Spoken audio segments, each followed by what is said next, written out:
નમસ્કાર, આપ જોઈ રહ્યા છો ન્યૂઝ 18 ગુજરાતીના તમામ મહત્વપૂર્ણ સમાચારની સાથે હું છું લુબના ખાન। માવઠા અંગે અંબાલાલનું અનુમાન 11 એપ્રિલથી આંધી વંટોળ આવશે। કેટલાક વિસ્તારોમાં કમોસમી વરસાદ પણ ખાબકશે।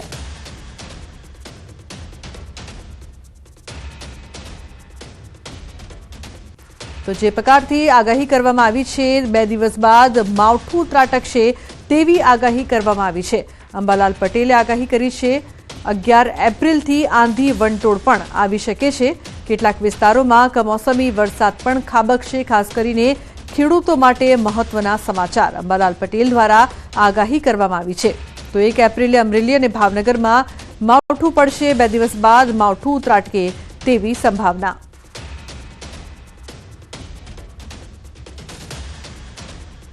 તો હવામાન વિભાગે આગાહી કરી છે, જે પ્રકારથી વાતાવરણમાં પલટો આવવાનો છે તેને લઈને પણ આગાહી કરવામાં આવી છે। સાથે માવઠા અંગે આગાહી કરવામાં આવી છે। 1 એપ્રિલે અમરેલી ભાવનગરમાં માવઠું પડી શકે છે। તો 2 દિવસ બાદ માવઠું પડે તેવી સંભાવના છે। હવામાન વિભાગ દ્વારા ખૂબ જ મોટી આગાહી કરવામાં આવી છે। કમોસમી વરસાદ માવઠાની આગાહી 31 માર્ચે નર્મદા અને તાપીમાં પણ વરસાદ પડી શકે તેવી આગાહી કરવામાં આવી છે। તો 1 એપ્રિલે અમરેલી અને ભાવનગર માટે આગાહી કરવામાં આવી છે કે આ વિસ્તારોમાં પણ માવઠું પડી શકે છે। ઉલ્લેખનીય છે કે એક તરફ ઉનાળાનું આગમન થઈ રહ્યું છે અને બીજી તરફ હવામાન ખાતા દ્વારા માવઠાની આગાહી કરવામાં આવતા ખેડૂતો માટે કહી શકાય કે ચિંતાના સમાચાર છે। તો કેરીના પાકને પણ નુકસાનની ભીતિ ધરતીપુત્રોને સતાવશે, કારણ કે માવઠાની આગાહી અનેક વિસ્તારો માટે 1 એપ્રિલે અમરેલી અને ભાવનગરમાં માવઠું પડશે હવામાન વિભાગે આગાહી કરી છે। તો જે પ્રકારથી હવામાન ખાતા દ્વારા આગાહી કરવામાં આવી છે, તો ક્યાં ક્યાં માવઠું પડી શકે છે તે આપણે મેપના માધ્યમથી સમજવાનો પ્રયાસ કરીએ। ક્યાં વરસાદની આગાહી છે? તો તાપીમાં વરસાદ પડી શકે છે, વલસાડ, સુરત, નર્મદામાં પણ વરસાદ પડી શકે છે, છોટાઉદેપુર, વડોદરા, ભરૂચ, પંચમહાલ અને દાહોદ માટે પણ માવઠાની આગાહી કરવામાં આવી છે। બીજી તરફ આણંદમાં પણ માવઠું પડી શકે છે, અરવલ્લી અને મહીસાગરમાં પણ કમોસમી વરસાદની માવઠાની આગાહી કરવામાં આવી છે। ગુજરાતના બીજા પણ જે વિસ્તારો છે ત્યાં પણ માવઠું પડી શકે છે, જેમાં ભાવનગરનો પણ સમાવેશ થાય છે। બોટાદમાં પણ માવઠું પડી શકે છે, અમરેલી અને ગીર સોમનાથમાં પણ માવઠાની આગાહી કરવામાં આવી છે। 31 માર્ચથી 2 એપ્રિલ સુધીની આગાહી કરવામાં આવી છે। 2 દિવસ બાદ અનેક વિસ્તારો છે કે જ્યાં માવઠું છે તે પડી શકે છે। માવઠા અંગે અનુમાન લગાવવામાં આવ્યું છે। ખાસ કરીને ખેડૂતો માટે મહત્વના સમાચાર છે। તો આ તમામ વિસ્તારોમાં માવઠાની આગાહી કરવામાં આવી છે। आने वाले दिनों में हमारा जो गुजरात रीजन के लिए फोरकास्ट है, तापमान में 2 से 3 डिग्री बढ़ोतरी रहेगा अगले 5 दिन तक। उसके और जो डे 4 एंड डे 5 मतलब आपका 1 एंड 2 अप्रैल आपका rain with thunder shower, thunderstorm with lightning, और जो विंड का स्पीड रहेगा 30 to 40 किलोमीटर प्रति घंटा में विंड स्पीड रहेगा। सौराष्ट्र को इसका साउदर्न पार्ट में दिया गया है, वो 1 एंड 2 अप्रैल को। और जो डे 3 से लेकर डे 6 तक लाइट टू मॉडरेट रेन का भी फोरकास्ट है, बहुत Saurashtra coast region and Gujarat region के लिए दिया गया है। अभी जो कारण है, एक ट्रैप बना हुआ है इंटीरियर महाराष्ट्र के थ्रू पास कर रहे हैं।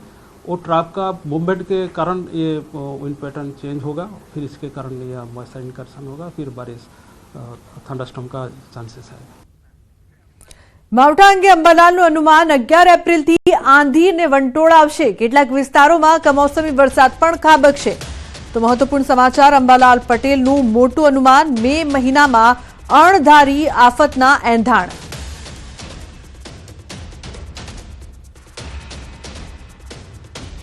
એટલે તારીખ 11મી એપ્રિલ પહેલાં આંધી વંટોળ સાથે કેટલાક ભાગમાં કમોસમી વરસાદ અને કેટલાક ભાગમાં છાંટા પડવાની શક્યતા રહી શકે છે।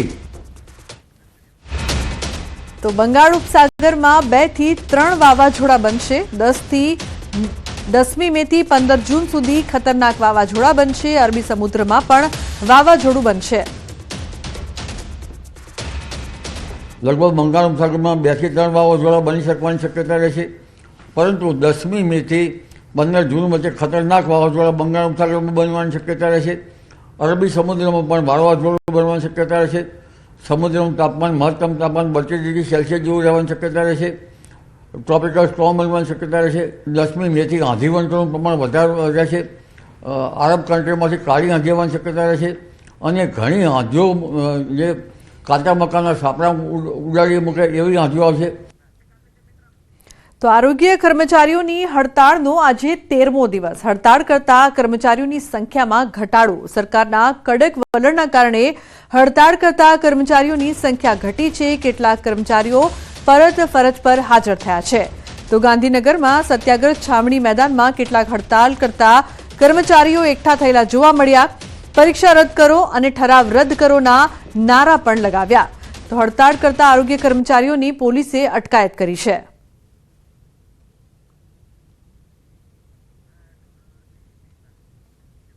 અન્ય સમાચાર મહીસાગરથી. આરોગ્ય વિભાગને શર્મસાર કરતી ઘટના. કડાણીની હેલ્થ કચેરીનો ચોંકાવનારો વિડીયો વાયરલ થયો છે. એક પરિણીત તબીબ મહિલા તબીબ સાથે અડપલા કરતો હોય તેવો વિડીયો છે તે વાયરલ થયો છે. ઉલ્લેખનીય છે કે આ વિડીયો સામે આવતા ચકચાર. અડપલાની આ ઘટના સીસીટીવીમાં કેદ. કોન્ફરન્સ રૂમમાં એક પરિણીત તબીબ દ્વારા સાથી મહિલા તબીબ સાથે શારીરિક અડપલા કરતો વિડીયો વાયરલ થતા ચકચાર મચી છે. આ મેડિકલ ઓફિસર અગાઉ પણ અનેક મહિલાઓ સાથે અડપલા કરી ચૂક્યો હોવાની ફરિયાદ થઈ હતી. જો કે અનેક ફરિયાદો વહીવટી તંત્રને કરવા છતાં પણ આવા લંપટ ડોક્ટર સામે મામૂલી કાર્યવાહી કરવામાં આવી હતી. કડાણા તાલુકા હેલ્થ કચેરીમાં ફરજ બજાવતા મેડિકલ ઓફિસર સ્નેહલ વરસાત દ્વારા સ્ટાફમાં જ ફરજ બજાવતી બે મહિલાને વારંવાર મોબાઈલ પર બીભત્સ માંગણીઓ કરતા મેસેજ પણ કરતો હતો. વાયરલ વિડીયો અમારે ધ્યાને આવેલો છે. એની તપાસ અમે ચાલુ કરી દીધી છે અને તપાસના અંતે દોષિત જે હશે એની સામે અમે શિક્ષાત્મક કાર્યવાહી કરીશું. વાયરલ વિડીયો તો અડપલાની આ ઘટના સીસીટીવીમાં કેદ થઈ છે. તબીબ મહિલા સાથે અડપલા કરતો અહીં જોવા મળી રહ્યો છે. પરંતુ મહત્વની વાત એ કે આ પહેલા પણ આ જ તબીબ વિરુદ્ધ ફરિયાદ કરવામાં આવી હતી, પરંતુ મામૂલી કાર્યવાહી કરવામાં આવી, જેના કારણે કહી શકાય કે આ વ્યક્તિની હિંમત છે તે બમણી થઈ ગઈ અને હજુ પણ તે નથી કોઈ પણ જાતની શરમ વગર રોકાઈ રહ્યો, પરંતુ આ પ્રકારની ઘટનાઓને વારંવાર અંજામ આપી રહ્યો છે. તબીબ મહિલા સાથે અડપલા કરતો હોવાનો વિડીયો વાયરલ થયો છે. આ પહેલા પણ અડપલા કરી રહ્યો હોય તેવી ફરિયાદો થઈ ચૂકી છે. આરોગ્ય વિભાગને શર્મસાર કરતી આ ઘટના સામે આવતા અનેક સવાલો ઉપસ્થિત થઈ રહ્યા છે. પહેલા કેમ યોગ્ય કાર્યવાહી કરવામાં ન આવી કે જેથી આ વ્યક્તિ છે તેને કોઈ પણ જાતનો ડર લાગે, કારણ કે એટલી બધી કાર્યવાહી કરવામાં નથી આવી, તેથી ફરી એકવાર આ તબીબ મહિલા સાથે અડપલા કરતો ઝડપાયો છે. તો મહીસાગરની આ શર્મસાર કરતી ઘટના છે. કડાણાની હેલ્થ કચેરીનો આ ચોંકાવનારો વિડીયો વાયરલ થયો છે. એકવાર ફરી આ પ્રકારની ઘટના આ જ ડોક્ટર દ્વારા કરવામાં આવી છે. હવે જોવાનું એ રહ્યું કે તંત્ર હવે કોઈ કડક પગલાં લે છે કે પછી ફરી તેની હિંમત છે તે બમણી કરશે અને ફરી એકવાર આવી ઘટના સામે આવશે તે સવાલ. મિતેશ જોડાયા છે ફોન લાઈન પર વધુ માહિતી આપવા માટે. મિતેશ, અડપલા કરતો આ ડોક્ટરના પહેલા પણ આ ઘટના બની ચૂકી છે, શું વધુ અપડેટ? જી બિલકુલથી લુબના, જો ચોક્કસથી વાત કરવામાં આવે તો આ લંપટ ડોક્ટર એક બાદ એક મહિલાઓને છે તે શારીરિક છેડછાડ અને શારીરિક અને માનસિક ત્રાસ આપી રહ્યો છે. અગાઉ દાહોદની અંદર 108માં જ્યારે ફરજ બજાવતો હતો ત્યારે જ તેની સાથી કર્મી તેને અંગત જે પાર્ટ કહી શકાય શરીરના તેના પર અડપલા કર્યા હતા અને બીભત્સ માંગણી કરી હતી. ત્યાંથી તેને નોકરીમાંથી પણ બરતરફ કરવામાં આવ્યો હતો, પરંતુ મહીસાગર જિલ્લામાં તેને ફરી નોકરી લીધી છે અને કડાણા બ્લોક હેલ્થ ઓફિસની અંદર મેડિકલ ઓફિસર તરીકે ફરજ બજાવે છે. ત્યારે સ્થાનિક સ્ટાફની જે સાથી કર્મી છે, બે મહિલાઓ છે, તેમને બીભત્સ મેસેજ કરી અને ખોટી માંગણીઓ કરી રહ્યો છે. જો કે મહિલાઓ દ્વારા પણ જિલ્લા કલેક્ટર, જિલ્લા વિકાસ અધિકારી અને જિલ્લા આરોગ્ય અધિકારીને લેખિતમાં રજૂઆત કરી છે.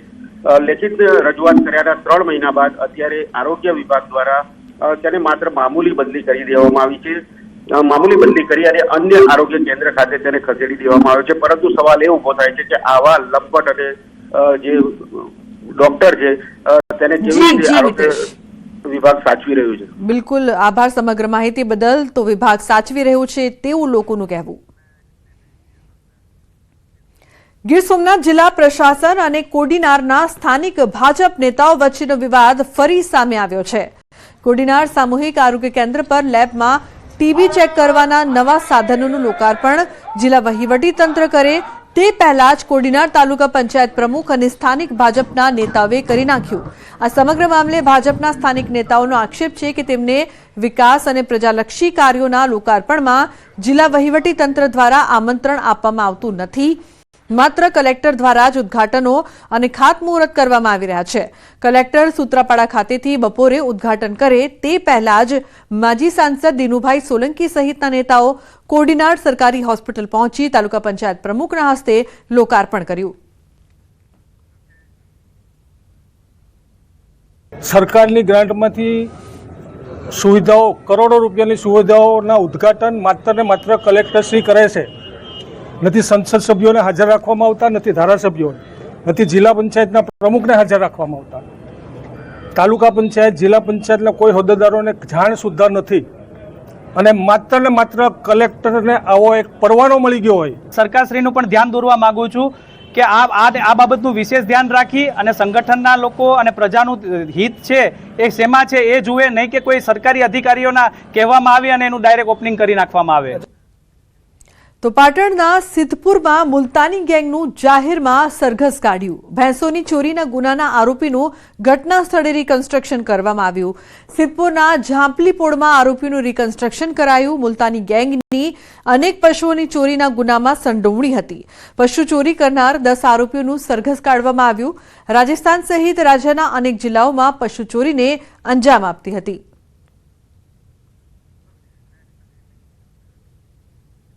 અને મહત્વપૂર્ણ સમાચાર વડોદરાથી. જાહેરમાં મારામારીનો વિડીયો વાયરલ થયો છે. ફતેગંજ વિસ્તારમાં મારામારીની ઘટના. યુવકોના 2 ગ્રુપ વચ્ચે જાહેરમાં મારામારી. કયા કારણોસર મારામારી થઈ તેનું કારણ હજી સુધી સ્પષ્ટ નથી થયું.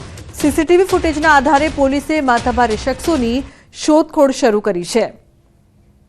તો દ્રશ્યોમાં જોઈ શકાય છે 2 ગેંગ કઈ રીતે મારામારી કરી રહી છે.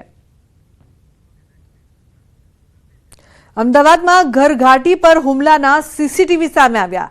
શેલા નજીક 2 દિવસ પહેલા બન્યો હતો આ સમગ્ર બનાવ. ઉછીના પૈસા ન આપતા ઘરઘાટી પર હુમલો. 12 શખ્સોએ હુમલો કર્યાના સીસીટીવી સામે આવ્યા છે. યોગેશ મીણા અને રાહુલ સરપોટાએ ઘરઘાટી પાસે માંગ્યા હતા ઉછીના રૂપિયા આપવાની ના પાડતા લાકડી, દંડા, વાયરથી કર્યો હુમલો. ઇજાગ્રસ્ત યુવકને માર મારતા સમયનો વિડીયો સામે આવ્યો છે. બોપલ પોલીસે રાયોટિંગનો ગુનો દાખલ કરીને 11 શખ્સોની ધરપકડ કરી છે.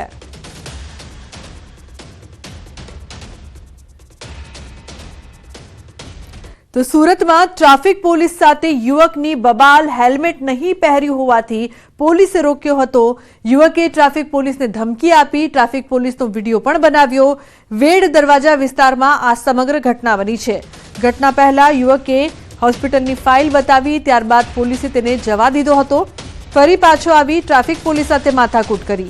10 મિનિટ સુધી રોડ પર હાઈ વોલ્ટેજ ડ્રામા ચાલ્યો.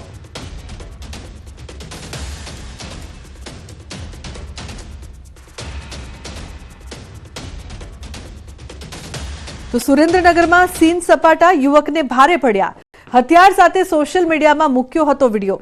વઢવાણ પોલીસે યુવકને ઝડપી પાડ્યો. હથિયાર સાથે સોશિયલ મીડિયામાં વિડીયો અપલોડ કરનાર યુવક સામે કાર્યવાહી. યુવકે લોખંડના ધારિયા સાથે સીન સપાટા કરતો વિડીયો પોસ્ટ કર્યો હતો. વઢવાણ પોલીસે યુવકને ઝડપી પાડી કાયદાનું ભાન કરાવ્યું છે.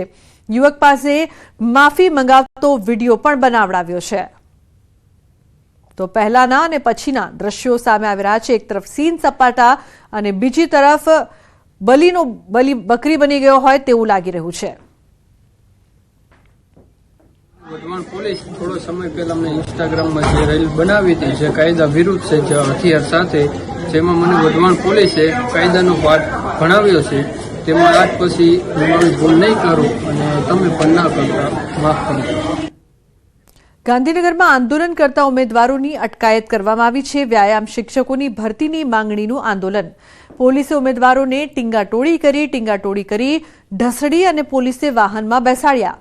ખેલ સહાયકની યોજના રદ કરી કાયમી ભરતી કરવાની માંગણી સાથે ઉમેદવારો કરી રહ્યા હતા આંદોલન. તો આંદોલનકારી ઉમેદવાર સામે બળ પ્રયોગ કરી પોલીસે અટકાયત કરી છે. સત્યાગ્રહ છાવણી ખાતે ખાલી કરવા માટે પોલીસે કાર્યવાહી કરી છે.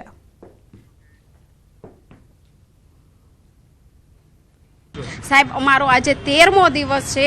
અમે 13 દિવસથી આમ તો અમે છેલ્લા 16 વર્ષથી અમારા વિષયને ન્યાય અપાવવા માટે લડી રહ્યા છીએ, પણ આજે અમે ધરણાનો 13મો દિવસ છે અને કોઈ પ્રકારનો પ્રત્યુત્તર નથી. સામુના પોલીસ અમારા ઉપર દમન કરે છે, પકડે છે, ઢસડે છે.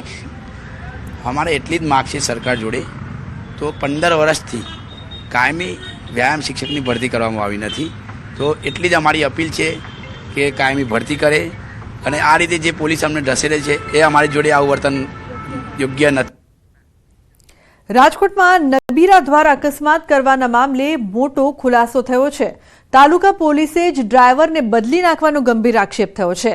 આ કેસમાં યુનિવર્સિટી કાયદા વિભાગના હેડ રાજુ દવેના પુત્ર અને ભાભા ગેસ્ટ હાઉસના માલિકના પુત્રના નામ ચર્ચાઈ રહ્યા હતા.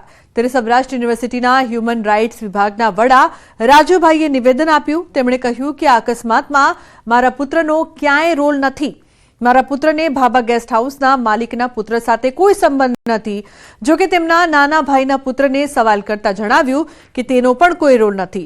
પોલીસ સમગ્ર મામલે તપાસ કરી રહી છે.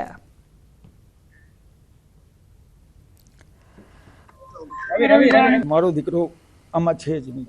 આ ક્લિયર કટ વાત કહું કે મારો દીકરો આમાં ક્યાંય ગાડીમાં કે ગાડી બહાર કે ક્યાંય મારો દીકરો છે નહીં. એ ભાઈનું હોય તો એ લોકો જે હશે એની પ્રોસેસર ચાલુ હશે.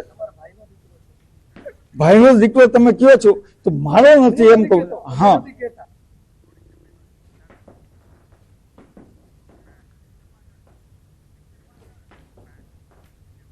તો બુલેટિનમાં હાલ રોકાઈશું એક બ્રેક માટે. આપ જોતા રહો ન્યૂઝ 18 ગુજરાતી.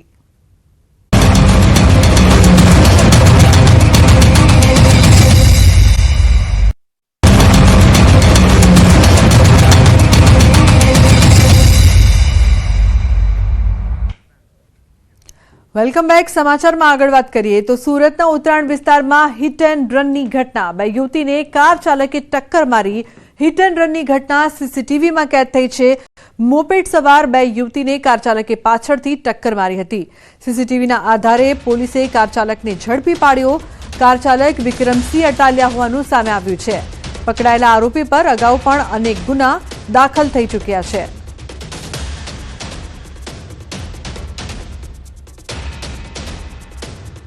બે યુવતીને કાર ચાલકે ટક્કર મારી હતી, જેના દ્રશ્યો પણ સામે આવ્યા. દીકરીને બચાવવા પિતાએ સિંહણ સાથે બાદ ભીડી. સિંહણને મુક્કા મારી દીકરીને છોડાવી. ગીર સોમનાથના આલીદર ગામની ઘટના. 5 વર્ષની બાળા પર સિંહણે કર્યો હતો હુમલો. સનવાવ રોડ પર વાડી વિસ્તારમાં સિંહણનો હુમલો. ઘરની બહાર પિતાના હાથમાં હતી દીકરી અને સિંહણે હુમલો કર્યો. બાળાને કોડીનાર સરકારી હોસ્પિટલ ખસેડાઈ હતી.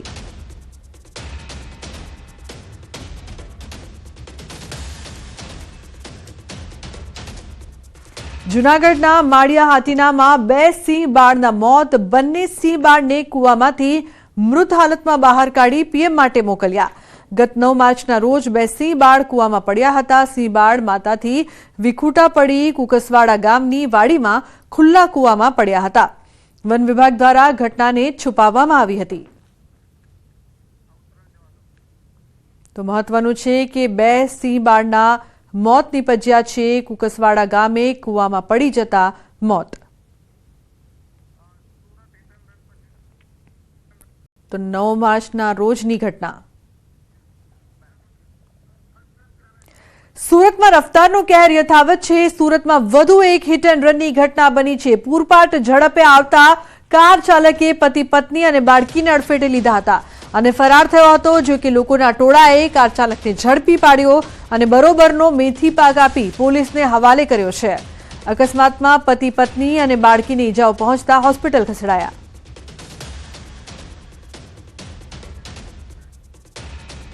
ન્યૂઝ 18 પર બોલ્યા વિક્રમ ઠાકોર. કેજરીવાલ સાથેના સંવાદને લઈને શું બોલ્યા? રાજકારણમાં જોડાવાને લઈને શું બોલ્યા?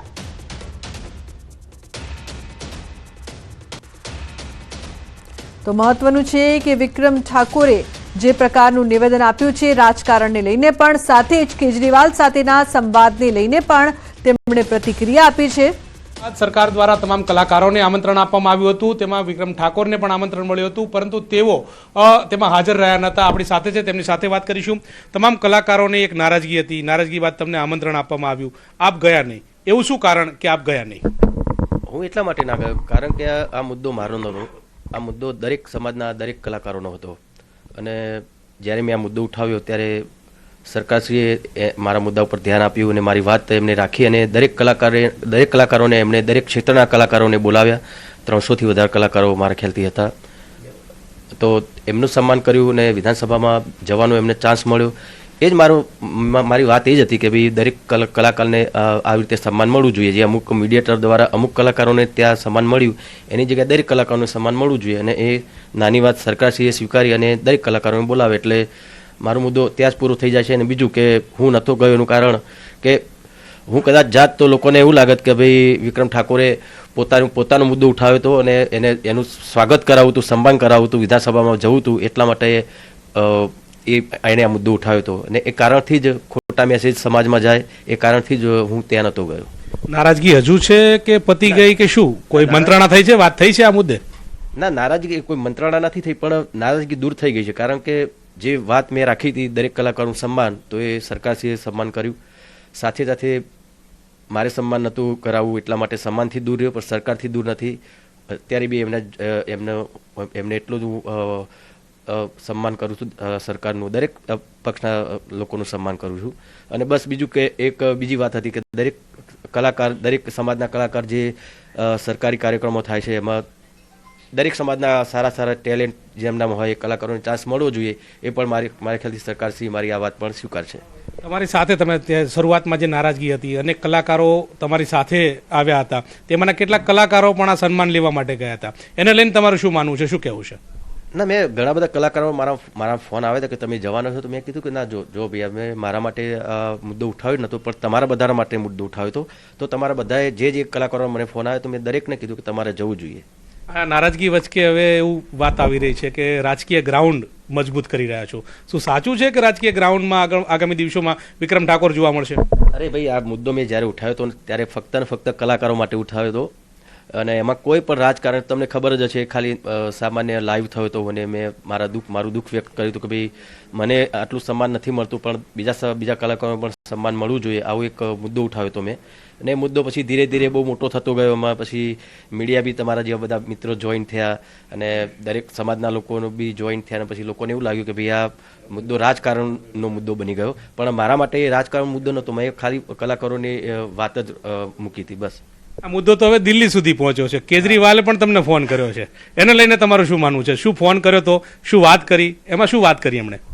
કેજરીવાલ સાહેબ જોડે વાત થઈ, બસ એમણે જાણ થઈ કે આવી રીતે બહુ સારો કલાકાર છે અને બહુ સારું સમાજ સેવા પણ કરે છે, અને એમને લોકચાહના પણ ગુજરાતમાં બહુ સારી છે. તો એમણે ઈસુદાનભાઈ ગયા હતા દિલ્હી, તો પછી એમણે વાત કરાવીને એમણે મારી જોડે વાત કરીને કીધું એમણે કે ભાઈ તમે દિલ્હી આવતા હોય તો જ્યારે બી આવો તો આવો, મળીએ. એ વાતના અંશો શું હતા કે કેજરીવાલ અને વિક્રમ ઠાકોર વચ્ચેની વાતચીત શું હતી? બસ આ જ વાત હતી, બીજું કોઈ રાજકીય વાત નહીં, કોઈ રાજકારણમાં જોડાવાની વાત નહીં, કે એમના પક્ષમાં જોડાવાની વાત નહીં, એવી કોઈ વાત નહોતી. ખાલી શુભેચ્છા મુલાકાતની જ વાત થઈ હતી. એ પણ જ્યારે મારે ટાઈમ હોય કે મારે બાદ ક્યાંય જવાનું થાય, જેમ કે આગળ બી ગયો હતો દિલ્હી પ્રોગ્રામમાં, ત્યારે બી જ્યારે મુખ્યમંત્રી હતા ત્યારે બી મેં વિચાર્યું હતું કે એમને મળવું, પણ સમયના અભાવે એ વખત હું નહોતો મળી શક્યો એમને. તો હવે રાજકારણમાં જોડાશો? ના, રાજકારણમાં જોડાવાનો કોઈ સવાલ જ નથી અત્યારે. હાલ પૂરતો તો મેં એ વિશે વિચાર્યું જ નહોતું. જેમ કે આ મુદ્દો બી મેં ખાલી કલાકારો માટે જ ઉઠાવ્યો હતો, એના પછી એમાં રાજકારણનો રંગ લાગી ગયો. નહીં તો ખરેખર રાજકારણ માટેનું કોઈ આમાં વાત જ નથી. તો દિલ્હી જશો, કેજરીવાલને મળશો, શું વાત? હા, આ કેજરીવાલ સાહેબને બી મળીશ, રાહુલ ગાંધી સાહેબને મળવાનું થાય તો એમને પણ મળીશ, અને મોદી સાહેબને તો પહેલાં બી મળ્યો, ઘણી વખત ગુજરાત આવતા હોય ઘણી વખત મળેલો છું. જેમને મળવાનું થાય ચોક્કસ મળી, કેમ કે મારે તો દરેક પક્ષના નેતાઓ જોડે બહુ સારા સંબંધ છે, તો મળવાનું થાય તો એમાં કોઈ ખોટું પણ નથી, મળવું જોઈએ. તમે કીધું કે રાહુલ ગાંધીને મળીશ, મોદી સાહેબને મળીશ કે કેજરીવાલને મળીશ, સૌથી વધારે સમર્થન કોને કરશો આમાં? સમર્થન એટલે આમાં કોઈ રાજકીય બાબતે હું એ લોકોને નહીં મળું, બસ ખાલી એક સામાજિક કાર્યકર તરીકે, અને કદાચ મારી કોઈ વાત મારે મૂકવી હોય કોઈ પણ કોઈની સમક્ષ, તો એ વાત મૂકીશ, ને શુભેચ્છા મુલાકાત માટે જ જઈશ, એવું કોઈ રાજકીય બાબત માટે નહીં જવું. આ તમામ બાબતો સાથે હવે સમાજ વચ્ચે જશો, સમાજ કહે છે કે રાજકારણમાં જોઈન્ટ થાવ, તો કઈ પાર્ટી પસંદ કરશો? એકચ્યુઅલી મેં એવું કશું વિચાર્યું જ નથી. કેમ કે આ તો રાજકારણ તો અચાનક અંદર આવી ગયું, પણ મેં રાજકારણની રીતે કોઈ એ દ્રષ્ટિએ મેં કશું જોયું જ નથી ને કોઈ વિચાર્યું પણ નથી. કદાચ સમાજ કહેશે તો પણ સમાજમાં બી જો અમારા ક્ષત્રિય સમાજની જ વાત કરું, બીજા સમાજની પછી વાત કરું, ક્ષત્રિય સમાજ ઠાકોર સમાજના જ અલગ અલગ ભાગલા પડી ગયા છે. કોંગ્રેસમાં બી છે, ભાજપમાં છે અને આમ પાર્ટીમાં બી હશે. તો એમાં બી જ્યારે બી એ લોકો બી વાત મારી સમક્ષ રાખશે તો એ પ્રકારે રાખશે. કેમ કે એમાં બી કોંગ્રેસમાં જે માનતા હશે કોંગ્રેસ તરફથી લડવાનું કહે છે, ભાજપમાં માનતા તો ભાજપ તરફથી લડવાનું કહે છે. એટલે હું વિચારું છું કે હું કોઈ પણ પક્ષમાં ગયા વગર, કોઈ પણ રાજકારણમાં ગયા વગર આ રીતે સામાજિક કાર્ય કરી શકું છું તો કરીશ. દિગ્ગજ નેતાઓ પણ સમજાવવા આવતા હોય છે, દિગ્ગજ નેતાઓ પણ સમજાવવા. તો બુલેટિનમાં હાલ બસ આટલું જ. તમામ મહત્વપૂર્ણ સમાચાર માટે આપ જોતા રહો ન્યૂઝ 18 ગુજરાતી. નમસ્કાર.